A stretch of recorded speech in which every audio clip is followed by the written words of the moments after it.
Hello, everyone. I wanted to make an audio here explaining a little bit about the Agon Combat Jiu-Jitsu program that we just started at the gym. I figured it'd be a lot easier if I just made an audio and everyone can listen to my full explanation that way instead of me explaining it to people individually. Although I don't mind talking about this, I'm happy to answer questions and answer them. But I wanted to do something a little bit different because, as some of you guys may or may not know, the past 7 years, I've made a modest effort to understand the history of martial arts, particularly Brazilian Jiu-Jitsu and MMA. And some common threads, some common themes came out at me and like really strong. And I noticed a few things that I liked and some things that I didn't like. And the beauty of studying history is that you see why things are the way they are. Like there's an explanation to why Brazilian Jiu-Jitsu became the most prominent martial art in the world, and why that reputation, why that credibility led to its popularization, which led to its commercialization, and some of the other trends that follow that. I discussed this at length in my second book, The Rise and Evolution of Brazilian Jiu-Jitsu. If you haven't read it, I recommend checking it out.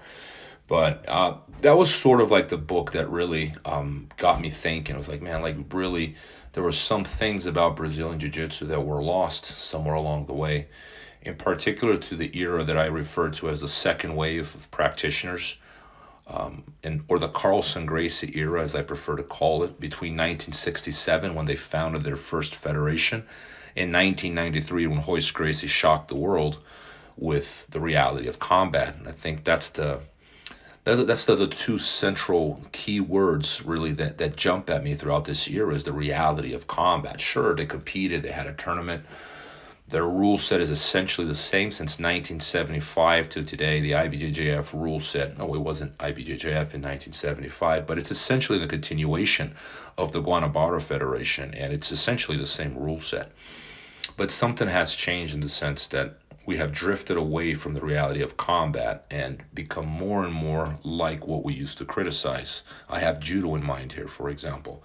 One of the central critiques that the Gracie family, or the Gracie brothers, I should say, Carlos and Helio had, was that judo was excessively sportive and not grounded in the reality of combat.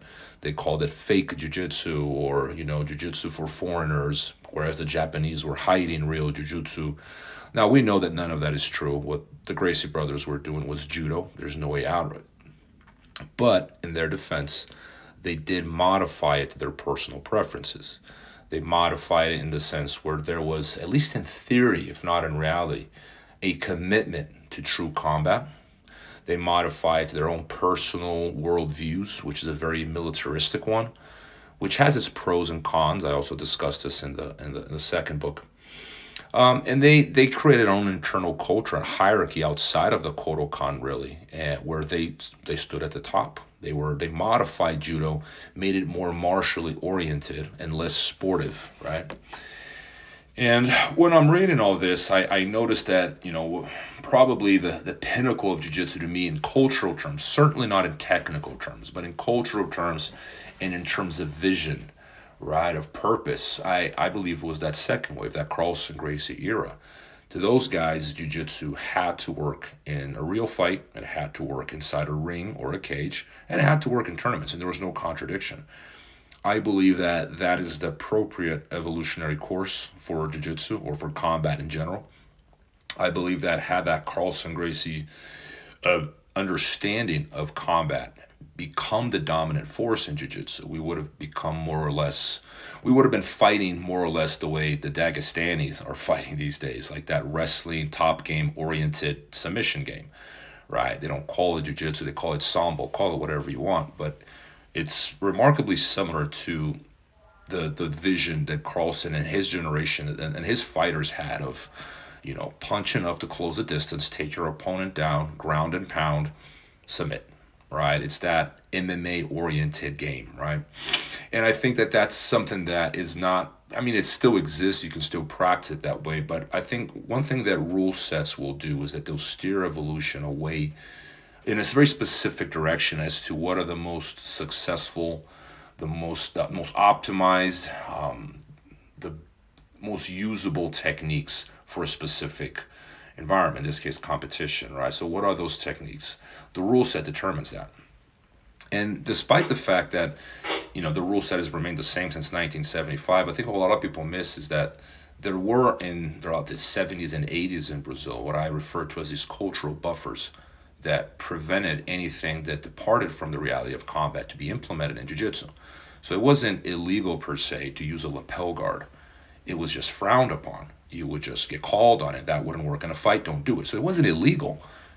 People wouldn't do it because it was a departure from the principles of the art as they saw it. And while I agree with that, I think those guys made a mistake in not writing it down. I think it has to be cemented because otherwise future generations can always modify that. And, modification by future generations has its pros and cons, and I think you have to weigh these things individually. But in terms of the values and the purpose that were, as I mentioned, Jiu-Jitsu experienced that pinnacle throughout 1967 and 1993.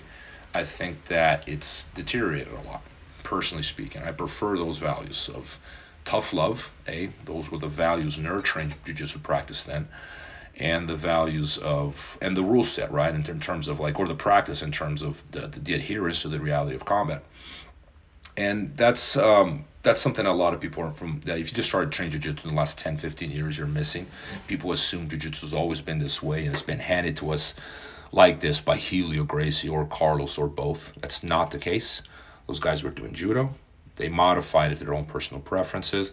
Carlson, as I argue in my second book, modified it extensively in cultural, methodological, and technical terms, essentially gifting us the evolutionary course we're on here today, except that those values and that adherence to the reality of combat have deviated from those views, right? So to my point, or what this audio is actually about, this is where the Agon comes in.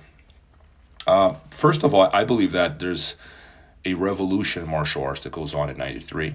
I think that the greatest revolution in the history of martial arts was Jigoro Kano, as I wouldn't say he created, he really revived something that was much older than him. This is Greek, hence the name Agon. We're going to get into that in a second.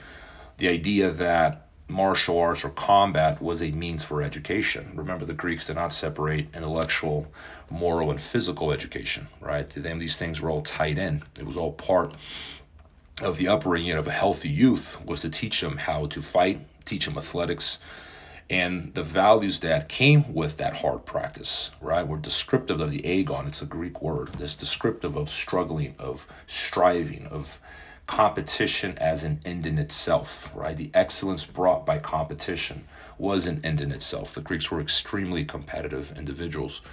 And I think Jigoro Kano's contribution, perhaps his biggest contribution in martial arts, is reviving that and going, martial arts is a way to educate children, which was sort of unthinkable during his time. Remember, Japan is trying to modernize. They're trying to move away from their feudal past. And here comes this guy, convincing the Japanese Ministry of Education that teaching people how to fight was a great idea, or teaching children how to fight at that. And when you think about it, it's a very odd idea that teaching children how to fight is good for education. Now, people who have their children in martial arts, who have lived the martial arts lifestyle, will concur in that indeed it is a great form of education because it teaches children self-control. It teaches them how to lose. It teaches them how to win, right? It balances them out. It makes the insecure child confident. It makes the bully, overconfident child a little more humble. So it kind of puts you where you're supposed to be. In athletic terms, it's very demanding. It's a very well-rounded practice in general, right? I'm speaking more to my martial arts practice here, which is Brazilian Jiu-Jitsu and MMA. But I think other martial arts forms, they have a very wholesome sort of athletic practice. It's body-wise. It's the whole body working, and it's not like some forms of athletics that are not complete, right? It's mentally hard. It teaches you hard lessons about overcoming, about discipline, about loyalty, about accountability. And these are the hard lessons that I believe the mats ought to teach, right? So why Agon? Let's get to the crux of the matter here. Why I made this, I'm making this video or this audio. Agon, as I described, is a Greek word, descriptive of competition for competition's sake. Greatness through competition, elevating each other. You try to beat me, I try to beat you. We both elevate our city state. We both elevate our gym. We both elevate our martial art. So that's the Agon. Agon is a Greek word related to Greek festivals that ultimately led to the Olympics, right? The Olympics, right, comes from this idea of the Agon, which was very ingrained in Greek society. I chose that word because I believe that the values of competition and the values that come with competition are not only natural values, they are descriptive of nature, they're descriptive of our daily lives. And if we manifest these values in a positive, creative way, right, as the Greeks saw it, and I'm not competing to destroy you, I'm competing with you to elevate you so you can elevate me. It's a creative sort of competition. I believe that's very positive. So that's why I chose that word. Now, combat jiu-jitsu, I know a lot of people will get confused here. For those of you who are not very familiar with jiu-jitsu, there's a TV version of combat jiu-jitsu, one that involves slaps. So it's basically jiu-jitsu on the ground, not a lot of takedowns, no striking on your feet, but you can slap your opponent, which I love, by the way. I think that's a very positive step in the right direction. A lot of people don't know this, but back in the day, at Carlson's gym, when he shared the building with Hollis, they would train on Fridays and Saturdays. They would train slaps, jiu-jitsu with slaps. Now, the reason, this is a cultural buffer, back to my, the point I was making, to remind people of the reality of combat. So there's a reason why people didn't do shin to shin and single X back then. You get hit in the head. It's not because they were stupid. Like a lot of people say, oh, these guys did not invent heel hooks. Man, a lot of that stuff, a lot of this conversation about innovation is very ignorant. Right? Heel hooks, if you blew your knee then, right, you would be a cripple for life. The technology was not there to reconstruct knees. But the other reason is a lot of these setups, they're not realistic for a fight. Like you wouldn't do that in MMA for a reason. And the taparia, as they called it, right, was a reality check. Like this is what works in a fight. This is what doesn't, right? It was a way of keeping their practice, even though it was already under a competitive format. Essentially the IBJJF rule set, right? It at least once a week they were reminded of what would work and what wouldn't. In the 90s, the slaps are out the window, right? Combat jiu-jitsu comes along somewhere, I want to say after 2010, I'm not sure when. And it's a TV show, right? And it's aimed at selling tickets and entertainment. And I'm not, I think I'm probably at this point known as someone who's very critical of entertainment and martial arts. And I'm not critical of entertainment per se. I am critical of entertainment as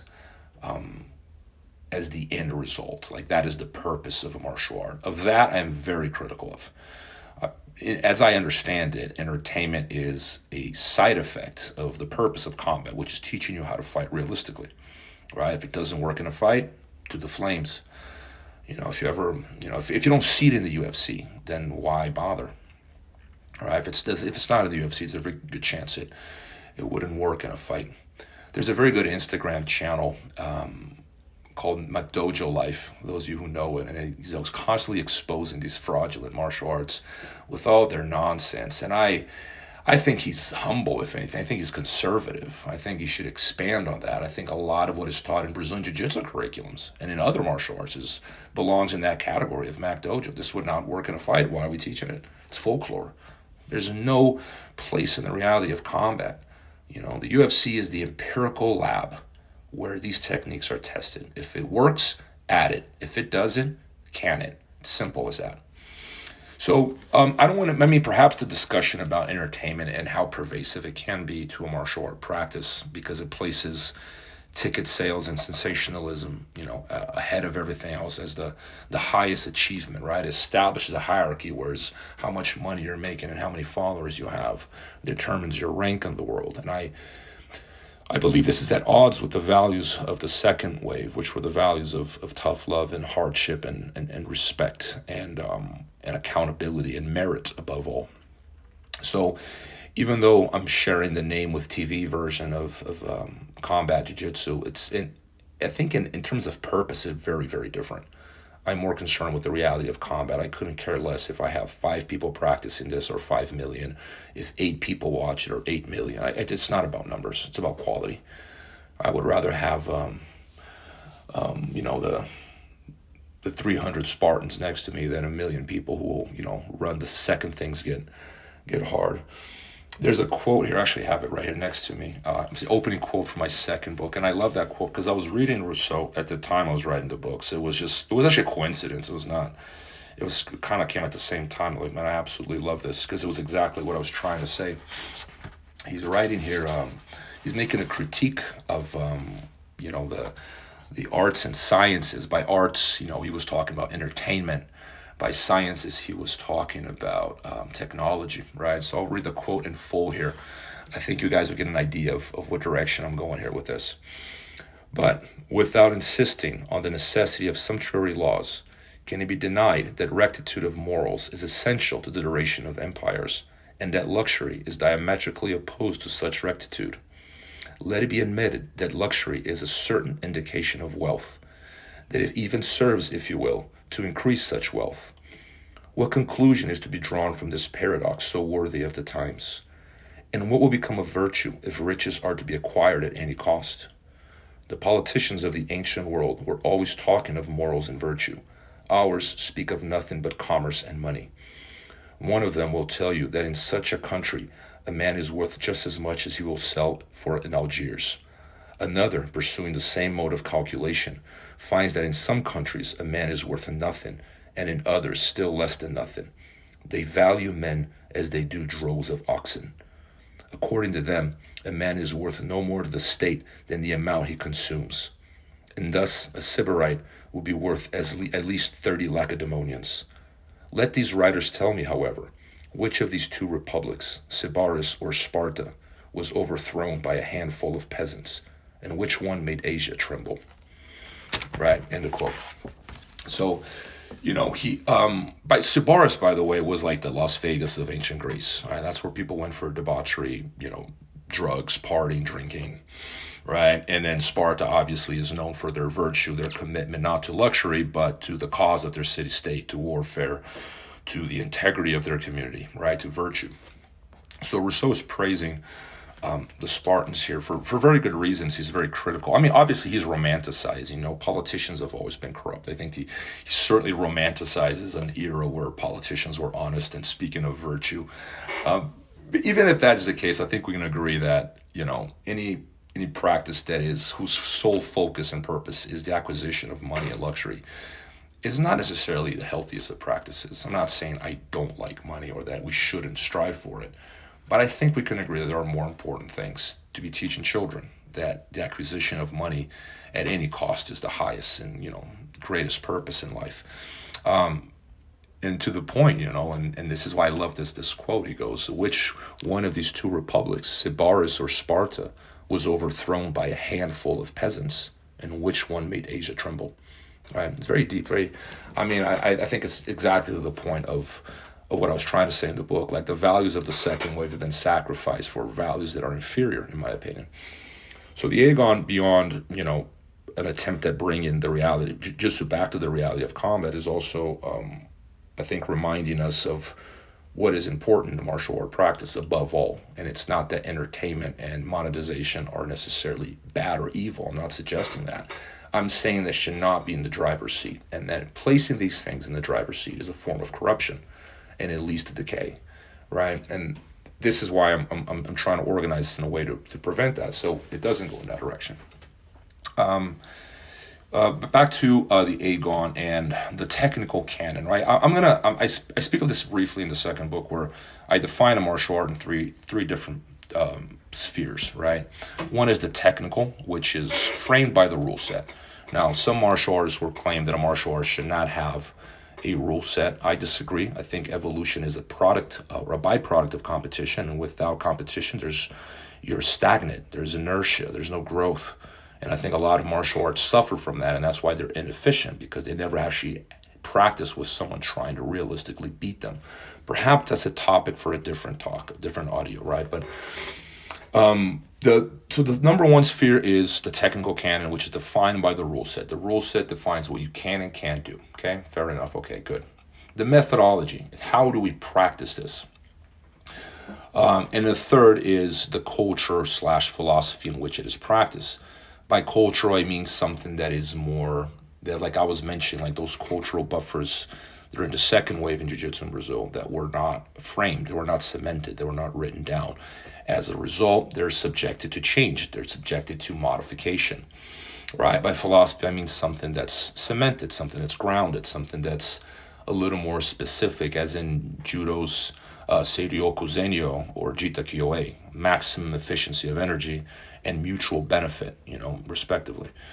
So these are principles in judo that are long-lasting. They were established by Jigoro Kano late in the 19th century, and they have remained part of judo's practice today. Now, it doesn't mean that everyone's following those principles all the time, but at least the martial art is defined. It is fixed in time. It is, you can't come along, future generation, let's modify what Jigoro Kano originally intended judo to be, because he wrote it down, right? I think that a lot of martial art that doesn't do that is subjected to these changes. Brazilian Jiu-Jitsu is a case in point. Not only that, like the volatility has its advantages, but it also creates a very chaotic atmosphere. Like, the internet just expounds on that, and that's a whole different conversation, maybe for a different audio as well. But by writing down what are the values of a practice, you prevent it from being corrupted, or at least it's like sort of like we can agree that stop signs and red lights are good, but if it's not written down somewhere, what stops someone 20 years from now to coming along is, what, we shouldn't really stop at the red light, we should just slow down. And then another 20 years after that, someone says, no guys, like someone really good at marketing, right, someone really good at sales, and then they go, no, just let's slow down even less. Let's just not slow down. I can just watch. I can just look and drive past the red light, right? And that's the problem of not having these things defined, because like someone with like a business mind and like marketing skills, that can always come along and corrupt it because it's convenient to them for whatever reason to corrupt it. So these are the three spheres in which martial art is defined. The first one, the technical sphere and the rule set. I have a rule set for Agon. It is more, I think more important than the rule set is, I didn't want anyone getting hit in the head. And I think I think some people could be critical of that, because I think that's a good point, that a realistic practice should be practiced realistically. However, I think considering health reasons and safety, is something to consider, is that you don't want children, or even adults for that matter, getting hit in the head. There are ways of practicing fighting with punches without actually hitting people in the head. You can strike the body, you can have on the ground, like I used to do this in MMA a lot, that's where I got the idea from, was punching next to the head. So you're practicing balance and power and timing, all that, while still grappling with your opponent. One of the biggest reality checks I had when I made the transition to MMA was that I always thought, I took it for granted that hitting someone from side control was easy, that hitting someone from mount was easy, and then you actually put little gloves on and you're trying to hit someone in side control, and it's extremely difficult. From mount, it's not easy to hit people on the ground. It takes a lot of skill, a lot of practice. So what I would do is I'd punch right next to my opponent's or my partner's head, and they wouldn't get hit, but it was a reminder that they were getting hit. Like, if we're a real fight, I would be hitting you. So I've developed a point system around that, because it is a way of teaching people how to ground and pound without sacrificing positioning, which is the side effect of not knowing how to hit someone on the ground. It takes a lot of skill. Ground and pound is not easy. It seems like, just punch. Like, it's not that simple, because you're out of position. You're going to get armbar. You're going to get swept. You're going to allow your opponent to stand back up, and so on. But anyway, how do I organize this curriculum? I don't know if you guys ever watched that movie, Moneyball. I love that movie. I use it as an example, like almost every seminar I teach, all the time it comes up in class, because it was one of those eureka moments for me, because I couldn't believe that in Jiu-Jitsu no one had done that, right? So Moneyball, if you haven't seen it, there's this guy in baseball. I don't remember the details, but the gist of it is, this guy comes along and he realized that everyone throughout the history of baseball had been hiring people based on tradition, personal preferences, fads, gossip. It wasn't empirical, right? It wasn't a scientific approach to hiring players. And he realized, this is dumb. This is stupid. Like, why are people hiring? People are wrong all the time. What does my opinion matter? So he pulls up the statistics and he starts hiring people based on the numbers. which is exactly what you would do if you were to really get serious about it. Like, why? It doesn't matter how famous someone is. Who cares how many followers they have, or how cool they are, or how funny, or even your personal preferences. They don't mean anything in reality, right? I mean, they could be right, but they could just as well be wrong. So that's not the criteria for measuring things. So he starts hiring statistically, right, based on the numbers. I wrote an article for GTR a couple years ago, maybe, where I pulled up. It took me like 25 to 30 hours to do this, by the way. It was a lot of work. And, you know, 'cause I wanted to find out, people talk about the GOAT all the time. And I go, okay, let's pull up these tournaments and let's add up, create a point system for these tournaments and find out who the GOAT really is. And it turns out the GOAT is the number one and two are actually two women, Via Mesquita and Michele Nicolini. Statistically, the most successful jiu-jitsu competitors of all time. Leandro Lo was third, just to give you an idea. But I think it goes to show how deceiving the internet and TV and popularity and our perception of reality is, because it's all biased, right? It's not empirical. But to the point of the Agon, I wanted to create a curriculum that was based on the statistics of MMA. What is actually happening in a fight, not what I think will happen, right? And to my knowledge, it's never been done before. It's a pretty simple idea if you think about it. There's nothing particularly great about it. It's just obvious. Like, if you're going to organize a curriculum, why would you organize it around your personal preferences, which are biased and full of errors? Or fads or speculation. I think this would work in a fight. Really? Have you tried it? No. So how do you know? You're going to teach it, and you're going to call it self-defense, and you're going to have people pay for it? It's dangerous. I mean, I personally think some of these things should be illegal. Like, you're telling people that to disarm someone with a gun, you're going to tell me that's how. I mean, it's very hard. Like, self-defense that's a whole separate discussion. I'm not going to touch that, but I'll tell you, as a lifetime martial artist, 90% of what is called self-defense out there is absolute garbage. It would not work in a fight. Again, if you don't see it in the UFC, okay, there's a very good chance it would not work in a real fight. It's possible that there's something out there. I always use that example, like the spinning kick that Anthony Pettis did on Ben Henderson. Like, I mean, if you had told me that would have worked in a fight, I said, no way that would work. But he knocked out, Ben Henderson, another great fighter, with it. So clearly, it has the potential to work. So I'm not one to exclude that things can potentially work under the right circumstances. But in general, because we cannot have a curriculum with a million moves in it, sort of the problem BJJ finds itself in today, we have to narrow it down to the most efficient techniques. And there are common themes if you look at these statistics.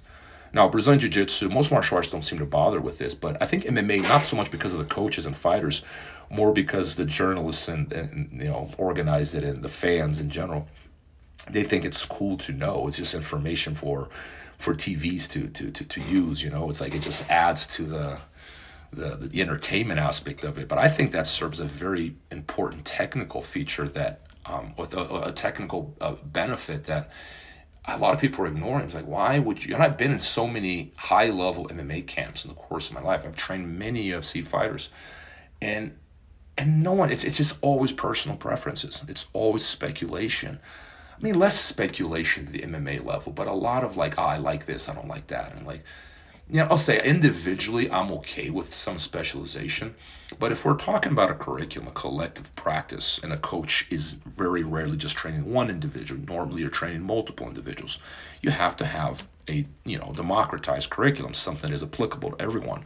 You can't just have, you're not going to be teaching triangles all the time to people with short legs, as an extreme example. But I think there's some things that are very consistent in a fight, like jab, right hand, left hook, leg kick, head kick, single leg, double leg, body lock, a few hip throws on the fence there, guillotine, head and arm bar, rear naked choke, right? We can expand on this, but if you really narrow it down, you're going to end up with 20 to 30 moves that are very consistent in MMA. And, to save us from learning everything, which is not feasible, it's not possible. Again, this is one of the problems Brazilian Jiu-Jitsu finds itself in today.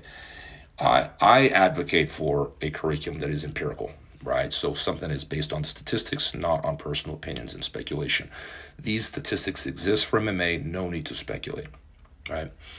In terms of methodology, I've given this a lot of thought, and I would like to say this is a scientific question, but I don't think it is, or not something that is satisfactory, because people are so different. Again, if we're talking about a collective practice, you can have a collective methodology that is the closest thing to a perfect methodology, right? How are you going to teach people? But individually, it's always going to vary, because same as the technique, some individuals are going to be more apt for certain, given their athletic ability, what some things are going to be more prone to learn than others. People learn differently. No one learns the same. People have different ways of learning. But again, sticking to a collective practice. I think that the Olympic format is the best. I recall once, I'll explain what I mean by the Olympic format in a second, right? I'm talking like judo, boxing, wrestling, and like, there's a reason why their athletes are so successful. They've had years, decades of government money. Just think how much money was dumped into training and the Olympic sports during the Cold War. Right. Yeah, these some of the best brains in the country figuring out how to win, how to optimize learning so we can train this person to be an Olympic gold medalist, just to throw it in your opponent's face that you have better athletes than them, right? So a lot of time and thought by a lot of great minds over time have been put into this to find that, what are the best methods. And I think boxing, judo, and wrestling have a few things in common that are very noticeable. They're not commercial practices, and that's one. So they don't care about what the customer thinks. They're aimed at optimization and performance. Right? But I remember, like, when I was when I was training him, I was boxing. There was this boxing coach, and he would bring all these, like, Latino, mostly Mexican kids in, and they would spar with us. And they were like 15 years old. They're teenagers. And these guys were like going back and forth with UFC fighters. Some of them were beating UFC fighters in practice. Boxing, not talking MMA, boxing. And man, these kids could box, and they're teenagers. And I'm like, man, how are these kids so good? In my head, I'm thinking, well, they've probably been trained since they were 3 years old. That's the first thing that comes to mind. So I go and ask one of them.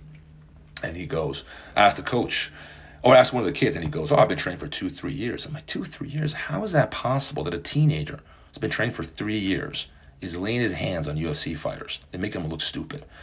And I'm thinking, this is not, and I'm thinking to myself, there's got to be something, I'm curious, right? So I go and ask the coach. Oh, and it's, this is where I trained them. So can I watch? I'd like to go. So I go. I actually trained with them for about anywhere between 6 months and a year. It was probably when my boxing got best. I was pretty consistent about it. But the practice was 4 hours long. Okay, it was this ghetto dungeon. And we would be doing these most tedious exercises for, like, I don't remember, it would be like 6 rounds of speed bag, rope, head movement. It was just tedious repetition. It was not something you can sell to the public, but it was a good methodology. It explained, I kid you not, the practice was like 3 to 4 hours. It was very, very intense, which reminded me of Jiu-Jitsu when I started training, when practice was 3 hours. If you trained for an hour and a half and you left, you were frowned upon. People make fun of you. There was peer pressure for you not to leave after an hour. Like, you had to stay in for at least 2, otherwise you weren't one of them. And for you to join the gang, for you to be accepted, you had to have that sort of intensity, right? But again, it wasn't written down. It wasn't a commercial practice. It changed over time. Now people are talking about classes that are 45 minutes long. Here's a blue belt, right? But the Olympic model it is very difficult to operate that system in a commercial practice. First of all, no one wants to pay to train 3 hours a day. It's very rare today that someone's willing to do that. But, back to optimization is repetition. And sometimes that's somewhat tedious. I do my best to make it fun. Like, I'll give it an interruption. I'll explain again. I'll add details. I'll try to make it into like a game and mild intensity, so you get a level of resistance when you're applying the move. But it's difficult in the commercial practice. It's a big problem. In fact, I don't think there's a solution to that, really, because there's a conflict between the coach and the customer. Who's really in charge? There's no solution to that conflict, I don't believe. There's a balance at best. But this methodology has to do with resisted repetition, to my point of what I mean by Olympic methodology. Like, of course, it's not identical. Every coach is slightly different, but there's some common themes of repetition, with resisted repetition, right? In the case of boxing, you're going to have a bag to hit. You're going to have an object moving in front of you, so you have to keep that constant motion of, and in case of wrestling, it's a double leg, not on a corpse, but a somewhat resistant individual. Because learning takes place not at the extremes of no resistance or full resistance. Learning takes place somewhere in between. It's like lifting weights. No weights, no gain. Too many weights and you can't move the bar. So where's the gain? Right? Learning takes place with mild levels of resistance. So that the methodology, I'm being very, very general here, I know, but it has to do with resisted repetition. There's a lot of debate about methodology for Brazilian Jiu-Jitsu. I keep hearing about it, like echo training, and I listened to a podcast. A friend of mine sent it to me the other day, and the guy just talked for like an hour. He really didn't say anything. He didn't explain what it was. He's just saying things can work better. We can improve on it, and I'm like, yeah, sure. I'm always open to improvement, but I'm thinking I have a hard time, anyone, however experienced or wise you may be, proving these Olympic sports wrong, that their methodologies are wrong, right? Because you want to do something fun and games and all that. I'm like, you got a lot of proving to do if you believe that you got something better than wrestlers do. I think that's a very high standard to meet, and I don't think anyone's ever going to be able to meet it. Again, I'm open to ideas. But I think that outside of hard repetition and exhaustion, which is going to be tedious because it's not easy, I don't see anything better. Okay.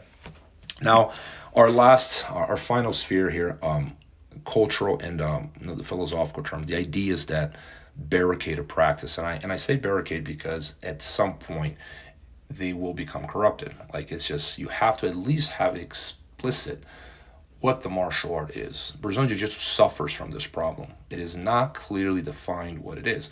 Now, over the years, I've been critical of IBJJF in some regards, but I've changed a lot over the years, especially after I started studying the history of Brazilian Jiu-Jitsu, and I realized what they did for Jiu-Jitsu. Like, in some ways, if there's any order, any sense of direction today, it's because of them. And I don't think they get the credit they deserve. A lot of people hate on them because, they're making money. So what? I buy stuff from Amazon almost every day. And a guy's got way more money than the IBJJF. Like, so what? We constantly make, we live in a world that, like, some people are going to make more than others. You don't like it, go change it. But it's not, I don't demonize people that work hard. I think that, so what? They make money, right? They deserve it. I don't think people realize what Jiu-Jitsu was before them. Right. Granted, there's some things I'm critical of, mainly the things that I'm talking about. I think that everything should be steered towards the reality of combat, not away from it.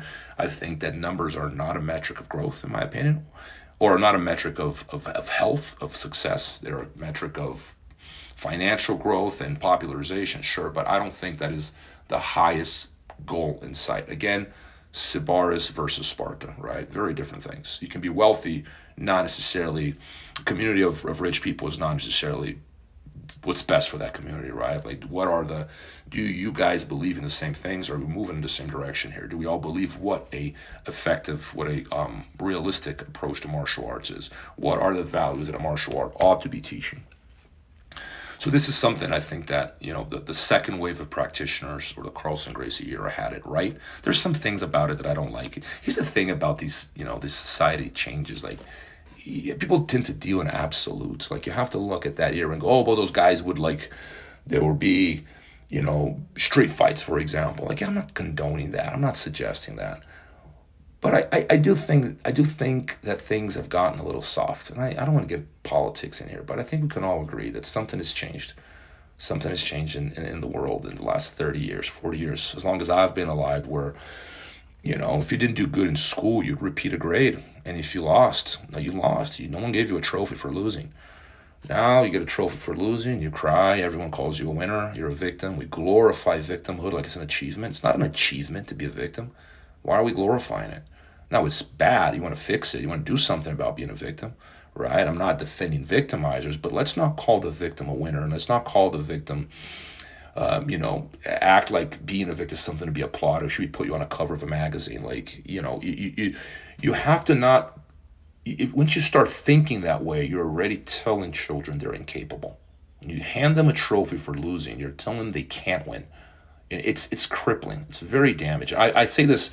I see this all the time. I teach children, right? I've been in martial arts my whole life, and I see parents that have that sort of behavior, and a lot of parents who bring their kids into martial arts, they're trying to change that. They're trying to balance that out because it's so ingrained in the schooling system, in the teachers, and in TV and pop culture that, like, let's give a victim a trophy. Poor you. You're so brave for being a victim. There's nothing brave about being a victim, but I think that, martial arts, because it teaches accountability and it is a culture of tough love, if it's practiced correctly, then it has the potential to, at the very least, balance that.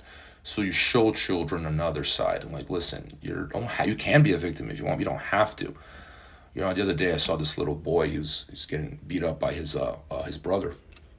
You know, and he was so upset. You know, and I had a little chat with him. I'm like, listen, man, that's not a bad thing. First of all, I'm happy you're upset. I'd rather you be upset than not upset. But if you want to grow, it's going to come with a degree of hardship. It's going to be a degree of suffering, and there's nothing wrong with it. You're going to have to learn how to deal with that, because it's going to happen now or it's going to happen later. But you got to have to learn how to deal with it. I think, and then eventually he kind of cheered up. He's like, "Listen, man, if you keep striving hard, I'll help you. I'll be right here, right next to you. But you can beat your brother. But this is what you got to do. You got to listen to me." And I give him instruction, right? And I walk away. But the kid had a good attitude about it. Like he sucked it up. He stopped crying, and like I think a lot of it has to do with how you approach these things. Anyway, I hope I'm not drifting, but I think when I chose the word Agon, I was thinking about that too. Again, not to get political, but I was thinking of the Agon as an antithesis to wokeism, when colloquial terms is called wokeism, right? I'm very, very critical of this culture of victimization and you know, like, oh, everyone's equal no matter what. I'm like, no, some people try harder than others, and there's nothing wrong with that. A lot of people that are better than me in a number of different things, and I admire them. There's nothing wrong with admiring someone who's better than you, but if you really care that much, well, you should try to outdo them. And you try to outdo them with that agonistic mentality, the mentality of a competitor, because that mentality will come, well, it is attached to the values of accountability, the values of courage, the values of honesty, the values of overcoming. Like, those are the things that I feel, I'm not saying they're the only values. One could argue if they're, you know, superior values or not. But I think that they're missing from the schooling system. They're missing from martial arts, and to a large extent, I think a lot of parents that were raised in that environment aren't necessarily teaching it to their kids.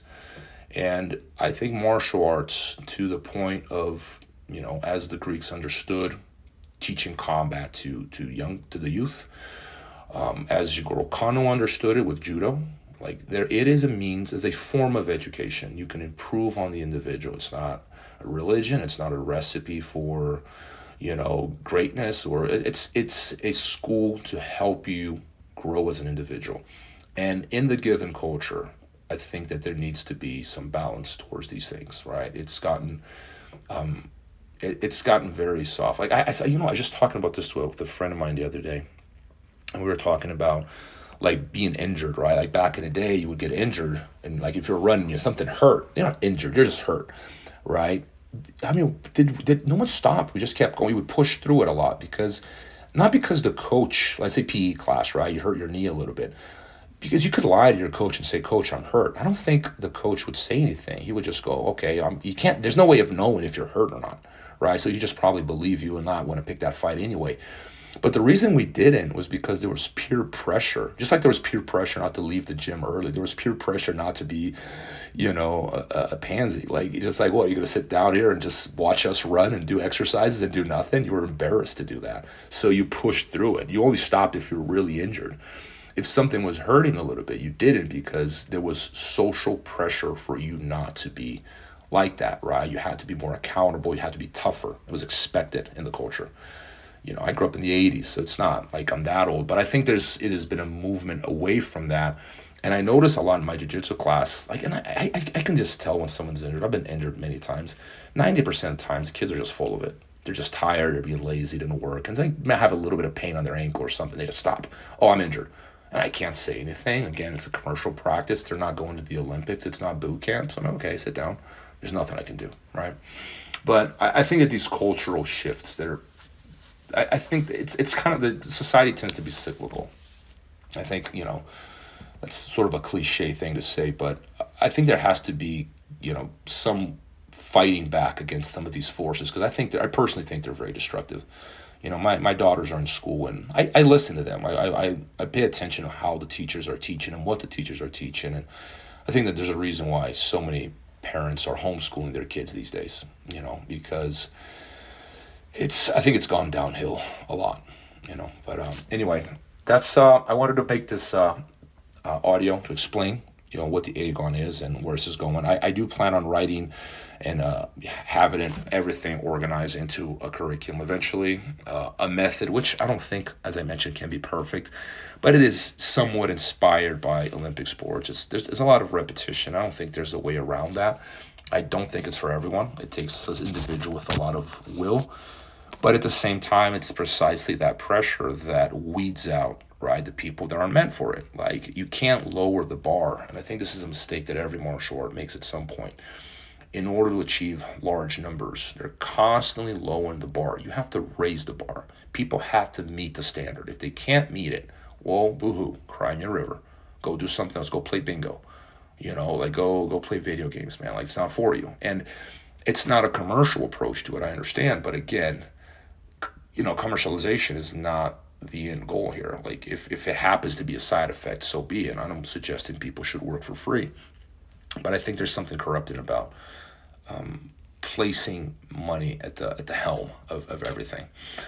Anyway, and then in value, in terms of values, I think I've made myself clear here what I believe in and what I would like to teach children moving forward, at least so the practice is defined. It's not up to definition or for someone else to define or, subjected to speculation down the road. At least what I think. Like, no, it's established. And I think that this is the appropriate culture in which a martial art practice should take place. I think these are the appropriate values that are in line with the martial art practice and what the lessons we learn on the mats, which, as Jigoro Kano believed, should carry over from the mats onto life and from life back on the mats. They're mirrors, right? Well, what you struggle with on the mats really is a teacher for other areas of life. You're going to see the trend. The translation is there. Those people who have been in combat their whole lives will see, like, Jiu-Jitsu at least has always helped me. Whenever I'm going through something hard in my life, I'd always compare it to passing someone's guard or sweeping them. Like, it's hard, but it's doable. There's always a way, and if you can't figure out, that's on you. It's not because it's impossible. It's something I always tell myself when I couldn't pass someone's guard was, is it physically impossible for me to do it? Is it against Newton's laws? Like, no, it isn't. It can't be. Someone else has passed. I've seen someone else do it, so I know it's possible. So, okay, why can't I do it? Well, it's on me, right? The idea of accountability, it's even in adults, it's very hard to enforce. Jiu-Jitsu has gone in a way that's martial arts, the world in general, like, everyone's to blame except yourself. Blame the government, blame the political party, blame the rules, blame the Brazilian referee. That's everyone's favorite. Blame the rule set, blame. It's never the person losing. Like, man, it's 99.9% of it is on you. Why are you talking about the weather? Anyway, that's a topic for a different audio, perhaps. Anyway, I hope I explained. I hope I did the job. I'm happy to answer these questions either personally. You can write me, you can comment, whatever you prefer.